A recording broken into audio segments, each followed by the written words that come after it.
Hi friends, welfare தமிழில் இன்றைக்கி ஒரு சூப்பரான வீடியோ பார்க்க போகிறோம். வாங்க பார்க்கலாம். பிரமிட் சொன்னாலே நம்ம மைண்டுக்கு வருது அந்த மம்மிஸ் படம் மட்டும்தான். அப்படிப்பட்ட பிரமிடு பற்றி நம்ம பார்க்க போகிறோம். உலகிலேயே 7 அதிசயங்கள் இருக்குது. அந்த 7 அதிசயங்களில் ஒரு அதிசயம் இந்த பிரமிடு இருக்குது. பிரமிடுனாலே 3 தான் இருக்குதுன்னு நினச்சிட்ருக்கோம். ஆனால் அப்படி கிடையாது. சூடான் அப்படிங்கிற இடத்துல தான் பிரமிட் முதல்ல உருவாகியிருக்கு. அப்படியே தான் எகிப்து வரைக்கும் வந்திருக்கு. முதல் பிரமிட் எப்படி இருந்திருக்கு அப்படின்னா, ஒரு மாதிரி கூர்மையான அந்த மாதிரியான அமைப்புகளை கொண்டு வந்திருக்காங்க. அதுக்கு அடுத்தாப்புல படிப்படியான பிரமிடு உருவாகியிருக்காங்க. அடுத்து வரும் காலகட்டத்தில் ஒரு அரசர் மாட்டியிருக்காங்க. ஸ்டெப்பாக இருக்க வேண்டாம், ஒரே அளவில் ஸ்லோப்பாக இருக்கணும் அப்படின்னு அந்த அரசர் ஆணையிட்டிருக்காங்க. ஃபஸ்ட்டு அது கெட்டும்போது சரியான முறையில் வரலை. அது ஒரு மாதிரியான பிளெண்டாகவே வந்துடுச்சு. அதனால் அரசர் இந்த பிரமிடு எனக்கு வேண்டாம், இன்னொன்று புதுசாக கெட்டுங்க அப்படின்னு சொல்லி புது பிரமிடை கட்டியிருக்காங்க. அடுத்து வரும் அரசர்கள் எல்லாமே இந்த மாதிரியான பிரமிடை உருவாக்கவும் செஞ்சாங்க. இது கெட்டப்பட்டது எப்போ அப்படின்னா, கிட்டத்தட்ட 4500 ஆண்டுகளுக்கு முன்னாடி இது கெட்டியிருக்காங்க. அப்போம்போதே எவ்வளோ ஸ்ட்ராங்காக இன்னமும் நிலைச்சி இருக்குது பாருங்கள். ஒவ்வொரு கற்களும் கிட்டத்தட்ட 2 டன்லேருந்து 7 டன் வரைக்கும் இருக்கும். சில கற்கள் 70 டன் வரைக்கும் இருக்கலாம் அப்படின்னு சொல்லியிருக்காங்க. இதில் வேலை பார்க்குறவங்க அடிமையாக வேலை பார்க்கல. இவங்களுக்கு நல்ல முறையில் சாப்பாடு, அதாவது ஆடு கோழி இந்த மாதிரியான சாப்பாடு, அதே மாதிரி நல்ல பணமும் கொடுத்து தான் வேலைக்கு வச்சுருக்காங்க. இந்த பிரமிட் பிளேஸ் கிட்ட சுற்றி மனிதர்களோட எச்சம், ஆட்டோட கால், மாட்டோட கால் இந்த மாதிரி தான் நிறையவே கண்டுபிடிச்சிருக்காங்க. அதனால் அவங்க அடிமையாக வேலை பார்க்கல, துட்டு கொடுத்து தான் வேலை பார்த்துருக்காங்க அப்படின்னு தெரிய வந்திருக்கு. இதோட கற்கள் பார்த்தோம் அப்படின்னா ஒவ்வொரு சைஸும் ஒவ்வொரு மாதிரி இருக்கும். ஒவ்வொரு கல்லும் ஒவ்வொரு சைஸில் இருக்கும். ஒரு சைஸு சின்னதாகவும் ஒரு சைஸு பெருசாகவும் ஏதோ ஒரு விதத்தில் கட்டியிருக்காங்க. அந்த ஏற்ற மணிக்கு இருக்குது பார்த்தீங்களா, ரெண்டுமே ஒன்று போல தான் இருக்கும். ஆனால் இந்த கற்கள் ஒயிட் லெமிஸ்டோன் அப்படின்னு சொல்லுவாங்க. தமிழில் சுண்ணாம்பு கற்கள். இந்த கற்கள் எப்படி கொண்டு வந்திருப்பாங்க அப்படின்னு இன்னுமே தெரியலை. ஆராய்ச்சியாளர்கள் சில பேர் என்ன சொல்லுதாங்க அப்படின்னா, கிட்டத்தில் 6 ஓடுது, அந்த 6 பேர் நைல் நதி, அது வழியாக தான் கற்கள் கொண்டு வந்திருக்கலாம் அப்படின்னு ஆராய்ச்சியாளர்கள் சொல்லுதாங்க. இந்த கற்களை கொண்டு வர்றதுக்கு மிகப்பெரிய பலம் வேணும்.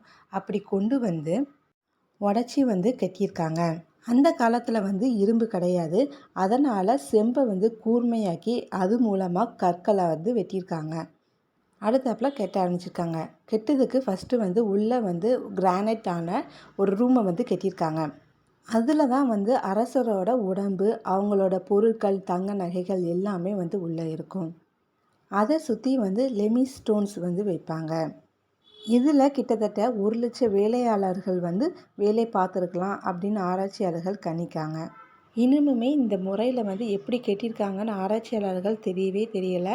நம்மளால் கூட இன்னுமே இதை கெட்ட முடியாது. அந்தளவுக்கு ரொம்பவே அழகாக பெர்ஃபெக்டாக கெட்டியிருக்காங்க.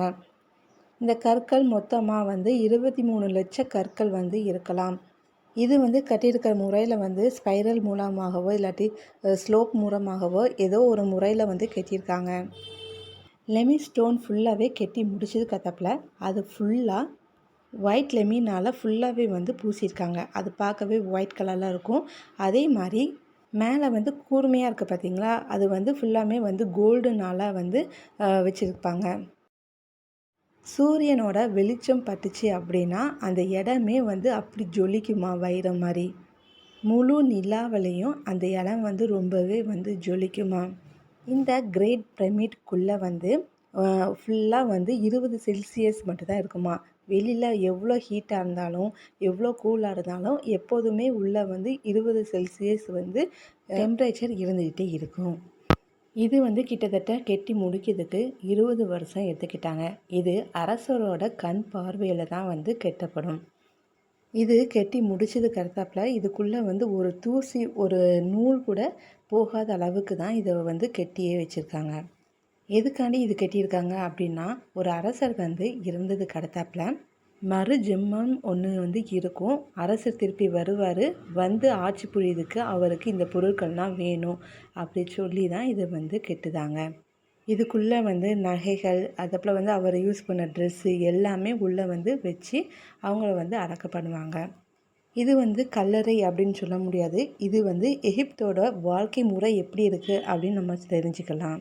கிட்டத்தட்ட உலகத்திலேயே 5000த்துக்கு மேற்பட்ட பிரமிட் இருக்குது. அதில் எகிப்தில் மட்டும் 140 பிரமிட் வந்து இருக்குது. பிரமிட்லேயே மிகப்பெரிய பிரமிட் தான் நம்ம இப்போ பார்த்துட்டு இருக்க இந்த 3 பிரமிடு. கீசா அப்படி சொல்கிற இடத்துல தி கிரேட் பிரமிட் அப்படின்னு சொல்லுவாங்க. இதோட உயரம் 146.5 உயரமாக இருந்திருக்குது. காலப்போக்கில் 138.8 மீட்டராக உயர்ந்திருக்கு. எதனால் அப்படின்னா வந்து இயற்கை சீற்றம் நிறையாவே அங்கே நடந்திருக்குது. நிலநடுக்கம், சுனாமி இந்த மாதிரி நிறையவே அங்கே நடந்திருக்குது அப்படின்னு சொல்லியிருக்காங்க. அது மட்டும் இல்லாமல் அங்கே வந்து திருடர்கள் வந்து அங்கே சுற்றி இருக்கிற ஸ்டோன்ஸு, நெமி ஸ்டோன்ஸு, மேலே இருக்கிற கோல்டு இதெல்லாம் வந்து எடுத்திருக்காங்க. மேலே வந்து நல்லா வந்து கூர்மையாக இருக்கும் பார்த்தீங்களா, அது வந்து உடஞ்சிருச்சு. இல்லாட்டி வந்து யாரோ வந்து திருடியிருக்காங்க. அதனால் வந்து அதோடய ஹைட் கொஞ்சம் குறைஞ்சிருக்கு. இறந்த அரசர்களுக்கு வந்து ஃபஸ்ட்டு வந்து போஸ்ட்மார்டம் வந்து பண்ணுவாங்க. அதுக்குன்னு ஒரு தனி பிளேஸ் வச்சுருக்காங்க. அங்கே போய் பண்ணி அங்கே வந்து லங்ஸு தவிர மித்த உடம்புல இருக்கிற ஹார்ட்டு, மூளை எல்லாமே எடுத்துருவாங்க.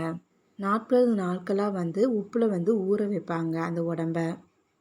அடுத்து எடுத்துகிட்டு வந்து அந்த உடம்புல கெமிக்கல், வாசனை திரவங்கள் எல்லாமே போட்டு பதப்படுத்துவாங்க. உடம்புல தண்ணீர் சத்து எல்லாமே போனதுக்கு அடுத்தாப்புல ஒரு துணினால் சுற்றுவாங்க. சுற்றி முடிச்சதுக்கு அடுத்தாப்புல அதோட உடம்பை வந்து தங்கப்பெட்டியில் வைப்பாங்க. அதுக்கு அடுத்தாப்புல மரப்பெட்டியில் வந்து வைப்பாங்க. அதுக்கு மேலே இன்னொரு மரப்பெட்டியை வந்து வைப்பாங்க. இப்படி தான் மம்மீஸோட உடம்பு வந்து வச்சுருக்காங்க. இன்னமுமே மம்மீஸோட உடம்பு வந்து அப்படியே தான் இருக்குது. நம்மளும் இதோட உடம்ப வந்து பார்க்க போகலாம். ஒரு மியூசியத்தில் வந்து இது வந்து வச்சுருக்காங்க. பெரிய பிரமிட் கிட்ட குட்டி குட்டி பிரமிட் எல்லாமே இருக்கும். அதுக்குள்ளே என்னெல்லாம் இருக்குது அப்படின்னா வந்து அவங்களோட மனைவி, அரசரோட மனைவி, மகன், மகள், அவங்களோட அம்மா அந்த மாதிரி பிரமிட்லாம் இருக்கான். 3 பிரமிட்டுக்கு முன்னாடி சிங்கம் மாதிரியான உடம்பும், முகம் வந்து ஒரு பொண்ணு மாதிரியும், அதாவது ஒரு லேடி மாதிரியும் இருக்குது. அதுக்கு என்ன சொல்லுதாங்க அப்படின்னா, இந்த 3 பிரமிட்டையும் பாதுகாவலராக வந்து இது வந்து இருக்குது. அதாவது நம்மளுக்கு வந்து ஒரு ஐயனார் இருக்கிற மாதிரி அங்கே வந்து இது இருக்கலாம் அப்படின்னு ஆராய்ச்சியாளர்கள் சொல்லுதாங்க. ஆராய்ச்சியாளர்கள் இது வரைக்கும் வந்து ஃபுல்லாகவே கண்டுபிடிக்க முடியலை. எதனால் அப்படின்னா, ஒரு கல் எடுத்தாலும் ஃபுல்லாமே உடஞ்சிடக்கூடாது, ஏதாச்சும் கிராக் விழுந்துடக்கூடாது அப்படின்னு சொல்லியிருக்காண்டி அது வந்து ஃபுல்லாகவே வந்து இன்னுமே ரிசர்ச் பண்ணாமல் அப்படி இருக்குது. உலகிலேயே ரொம்ப பெரிய ஒரு கட்டிடம் அப்படின்னா இந்த கட்டிடம் வந்து இருந்துட்டு இருந்திருக்கு. அதுக்கு அடுத்தாப்புல தான் ஈஃபில் டவர், அதுக்கு அடுத்து வந்து மிகப்பெரிய கட்டிடங்கள் வந்து கட்டப்பட்டிருக்கு. ஆனால் இன்ன வரைக்கும் இந்த மாதிரி கட்ட முடியாது அப்படின்னு சொல்லியிருக்காங்க. தி கிரேட் பிரமிட் பற்றி தெரிஞ்சுக்கிட்டீங்கன்னு நினைக்கிறேன். மறக்காமல் சேனலை சப்ஸ்கிரைப் பண்ணுங்கள், ஃப்ரெண்டு ஃபேமிலி ஷேர் பண்ணுங்கள், லைக் பண்ணுங்கள், கமெண்ட் பண்ணுங்கள். இந்த பிளேஸுக்கு எத்தனை பேர் போகணும்னு ஆசைப்படுறீங்கன்னு கமெண்ட் பண்ணுங்கள்.